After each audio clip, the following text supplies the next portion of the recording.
Hi guys, welcome. Today is going to be an assembly video of the new Asomtom RV3. This is a pedal assist electric urban bicycle, which is really good for commuting back and forth to work.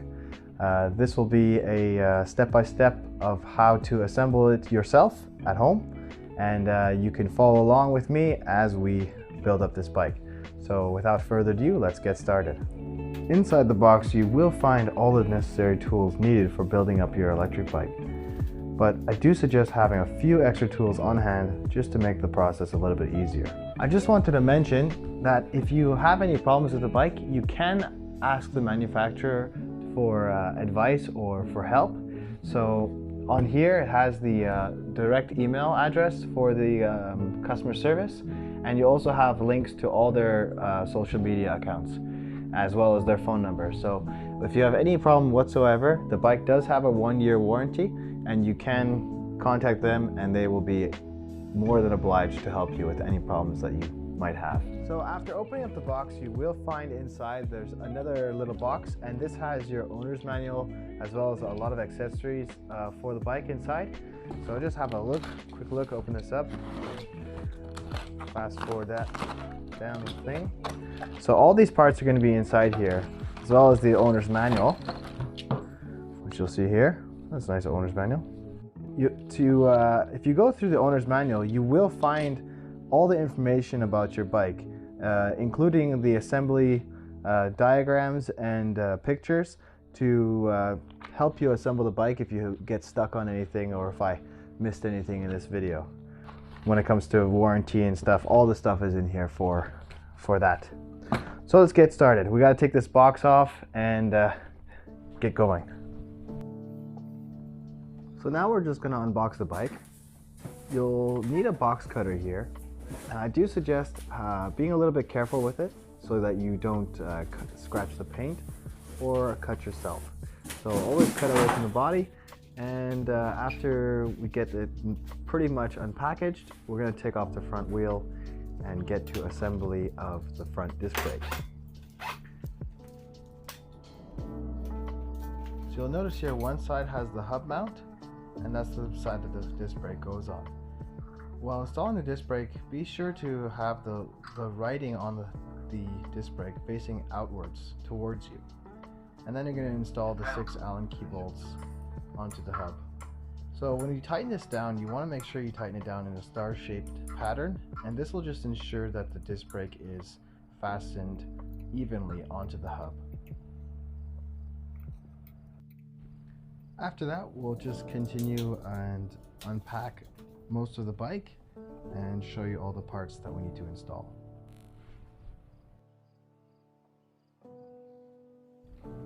Alright, as you can see, there's quite a few parts that we need to install here. This shouldn't take too long, so just follow along and we'll get it done in no time. Next, we're going to install the front handlebars, and you'll need to grab the headset cap. Install the headset cap before installing the stem. Now you want to make sure your wires are not twisted when you're doing the installation, and lightly tighten down the stem onto the fork and frame, because we will be adjusting it later once we have the front wheel on. Now it's almost time to flip the bike over to install the front wheel. Before that, we're going to install the seat into the seat post. So simply loosen the quick release, slide down the seat post, and then fasten it back down. Now we'll do the adjustment on this later, but I want you to notice we left the packaging on the handlebars. This is just to make sure that nothing gets damaged when we have the bike flipped over. Now we just need to take off this front axle spacer. You can do this with a wrench or with some pliers like I am doing here. Now we're going to install the front wheel. You'll just need to grab the quick release axle and then undo it. There's a little spring you might not be able to see, but there's a little spring, and it's after installing the axle through to the other side of the hub, you'll need to install the spring before installing the cap. And then while installing the front wheel, you'll just need to make sure that you place the disc brake between the brake pads while installing it onto the fork. After that, just fasten it down and make sure that it's nice and tight, and then it's done. We're moving on to the pedals. While installing the pedals, you'll need to have a close look First at the cranks, you'll see one says R and one says L, or right and left. And this is, it seems silly, but pedals are not threaded the same way, which means that one spins into the crank one way and the other spins into the crank the other way. And they're made like this so that when you're pedaling, that they don't just get loose by themselves. Because the left pedal would naturally fall off if it had a normal thread. Which means that you need to have a look on the pedal itself. There's a little marking that says L, and that goes obviously on the left side of the cranks, and then there's an R on the other pedal, and that's for the right side of the cranks. And one spins to the left and one spins to the right. Now you're gonna fasten this down with a 15 millimeter open-ended wrench, and make sure it's nice and tight, because you don't want your pedals falling off when you're going for a ride. Alright, now that we got the pedals and front wheel installed, we're gonna flip the bike back over, put the stand down, and I noticed earlier that the seat was a bit of a low angle. So what I'm going to do now is grab a 14 millimeter wrench and then loosen the seat post bolts and get the angle that I like, and then tighten everything down. The thing is, with seat posts, you're going to have to be really mindful if you're going to change the angle, that you really need to fasten down the seat well, otherwise these bolts do come loose quite easily. Grabbing the rear derailleur guard here, we're just going to undo the two bolts above the rear derailleur, install the first top bolt above the rear derailleur, and then grab the mud guard bracket and put it above the derailleur guard, and then install the bolt.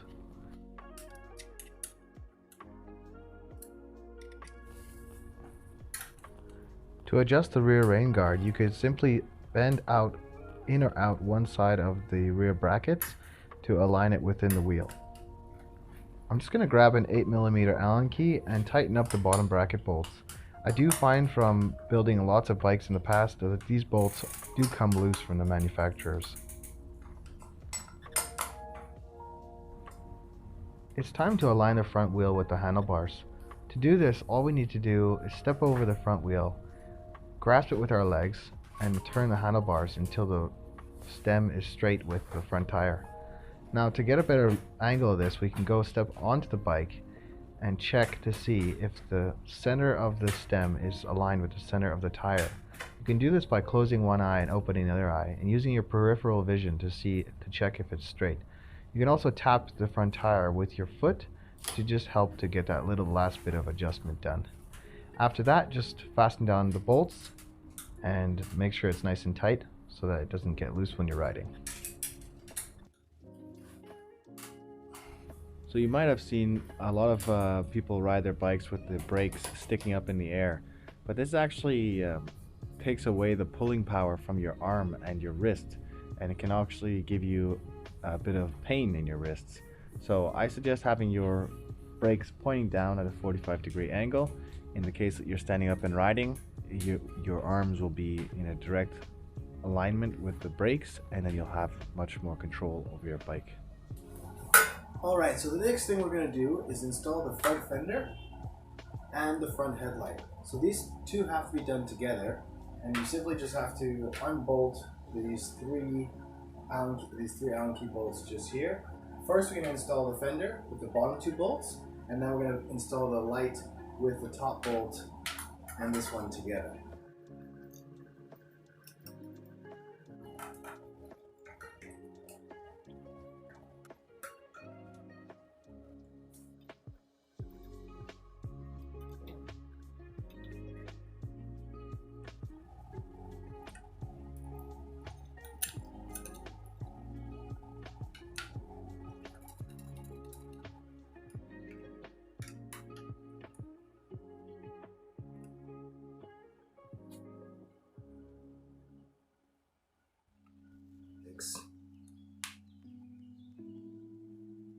Alright, as we can see here, it's pretty much straightforward when it comes to installing these parts. You unbolt the bolts that are already on the bike, and then you place the parts on, and then you rebolt the parts into their proper position.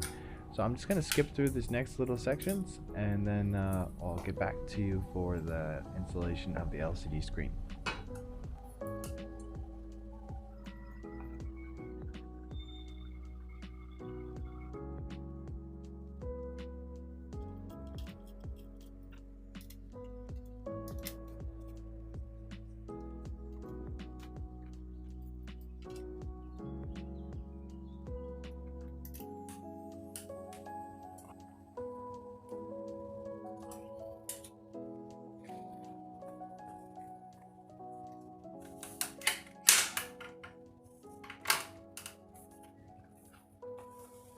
So while installing these brackets for the LCD display, you want the bolt to be facing upwards, but you also need to be careful. There's a little lock nut in here that is quite easy to pop out. So you're just going to keep your hand on here like so that you don't lose that nut while you're installing it. Go ahead and pop this bolt up onto here and install it down. Try not to lose that little nut on the inside. Alright, we're going to do that for both sides.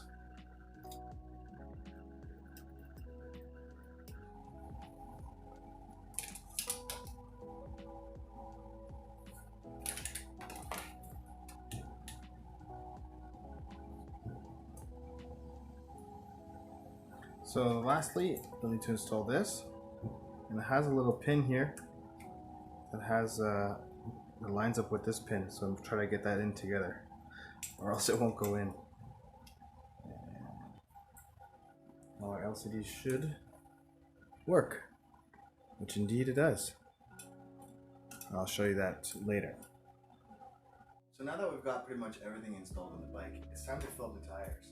The bike does come with a little pump standard with each bike, and you can find the rated PSI on the sidewall of the tire. It is good to have a look, make sure the tire is seated well on the rim. So this means that the tire is not bulging out of the rim, possibly during shipping the tire wasn't seated properly, and this could result in your tire popping off the rim and the tube bursting out and exploding. So that's not what we want. So you're just gonna have a quick look over the bike tire and just make sure that it's evenly spaced. There's a little line that follows the rim all the way around, and you're just gonna want to make sure that that's evenly spaced on both sides. So I can see here that this is all right. And I check on the other side as well. Make sure that it's evenly spaced around the whole rim. Then you can have a look on the sidewall, check your PSI level for what it's rated for, and then fill it up to what you would like. So the inflate rate is 40 PSI on this tire, and that's what we'll bring it up to. So I was not too far off.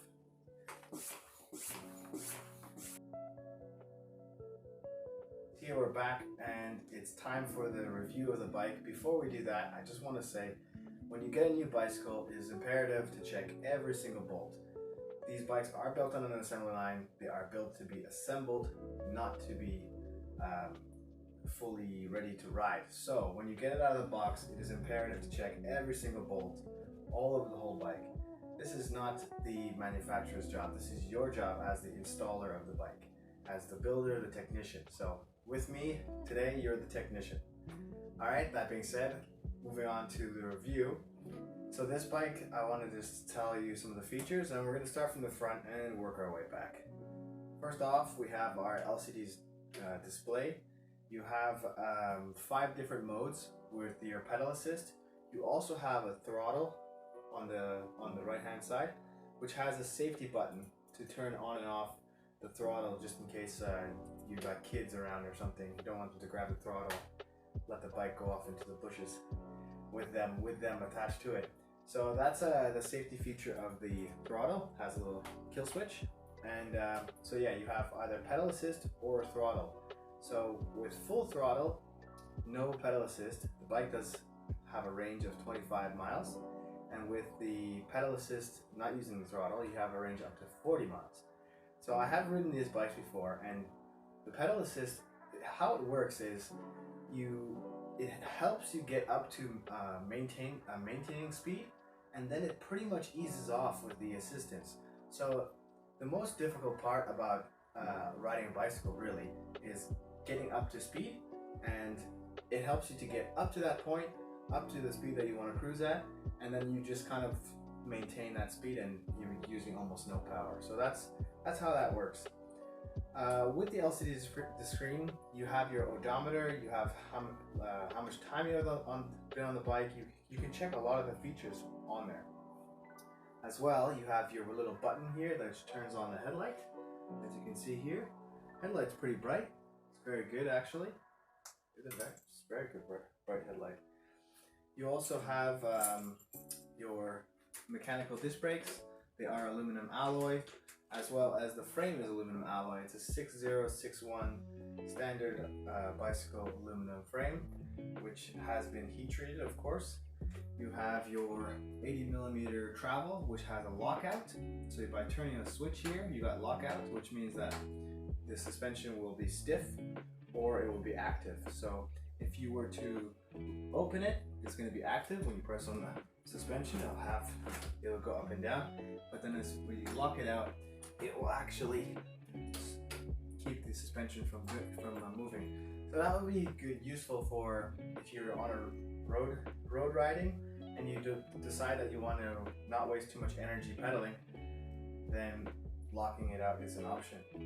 Alright, moving back down here, we have disc brakes. They are mechanical. They are the same style, the MX2's kind of style. You got mechanical disc brakes front and back, which are set up really well right now. You have your basket in the front, which says it has a 10 kilogram max load.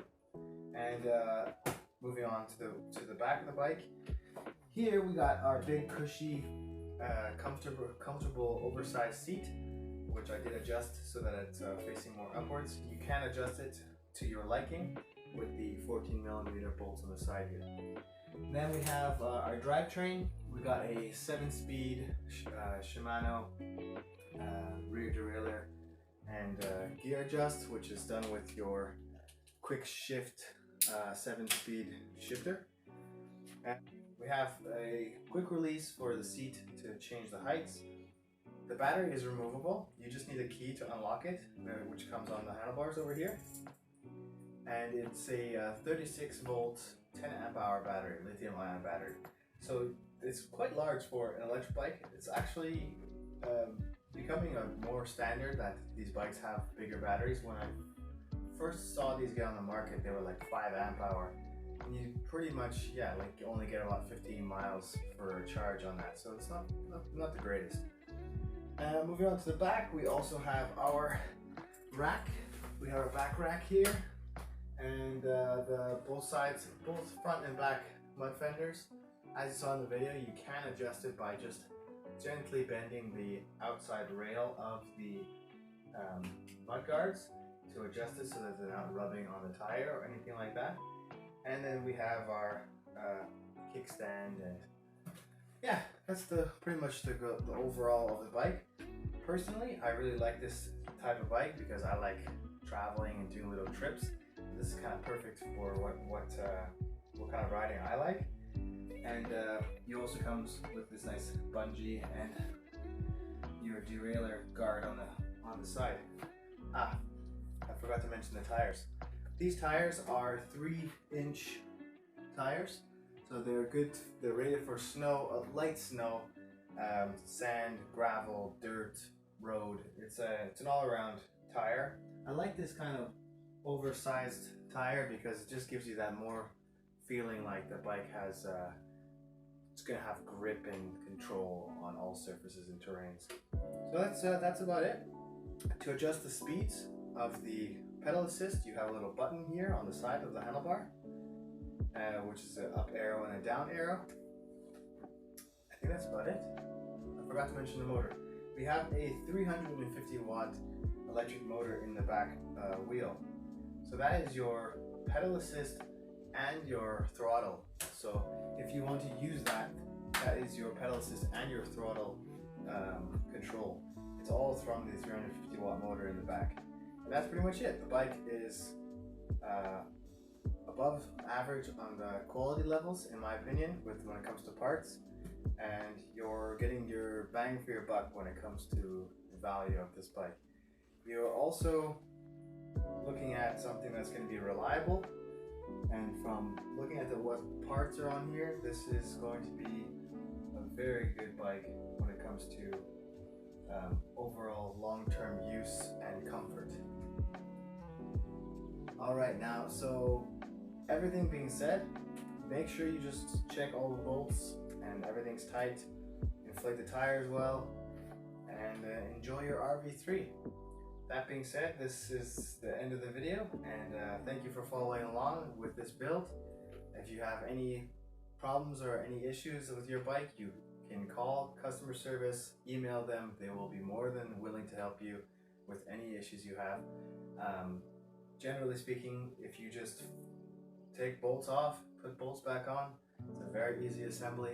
It only took me about 30 minutes.